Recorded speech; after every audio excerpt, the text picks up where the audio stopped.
صحیح کام کرنے کو اور انسانی ہمدردی کو نیکی سمجھ رہے ہیں، مگر نماز کو بندے اور انسان کے درمیان انفرادی معاملہ سمجھ کر نماز کو نظر انداز کر دیتے ہیں، وہ بھی نیکی کے تصور کو نہیں سمجھ رہے، اور جو عبادات پہ تو زور دیتے ہیں مگر مخلوق کی خدمت، انسانی ہمدردی، صبر اور معاملات اور ایفائے عہد کے ایفائے عہد کو نیکی نہیں سمجھ رہے، وہ بھی نیکی کے دعوے میں سچے نہیں ہیں۔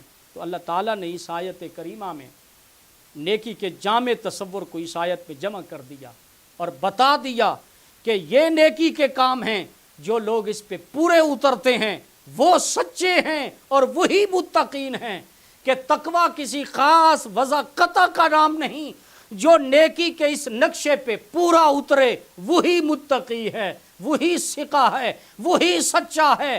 ایمانیات میں سے ایمان باللہ، ایمان بالآخرہ، ایمان بالملائکہ، ایمان بالقرآن اور ایمان بالانبیاء کو بیان کیا، اور معاملات میں رشتہ داروں، یتیموں، مساکین، مسافر، سائلوں، محکوموں اور غلاموں پر مال خرچ کرنے کو نیکی قرار دیا۔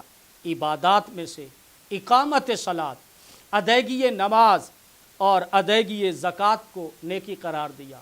اس آیت میں اخلاقیات میں ایفائے عہد کو نیکی قرار دیا، اور اس آیت میں دین کی راہ میں صبر اور استقامت کو نیکی قرار دیا۔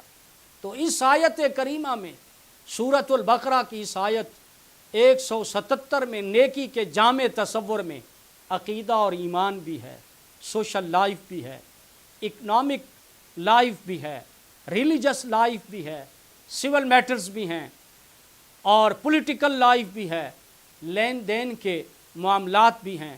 اللہ تعالیٰ مجھے آپ کو نیکی کے اس جامع تصور کو سمجھ لینے کے بعد اپنے احوال، اپنے معاملات کو نیکی کے قرآن کے اس تصور نیکی کے نقشے پر پرکھ کر اللہ عمل کی توفیق عطا فرمائے۔ آمین۔ وآخر دعوانا ان الحمد للہ رب العالمین۔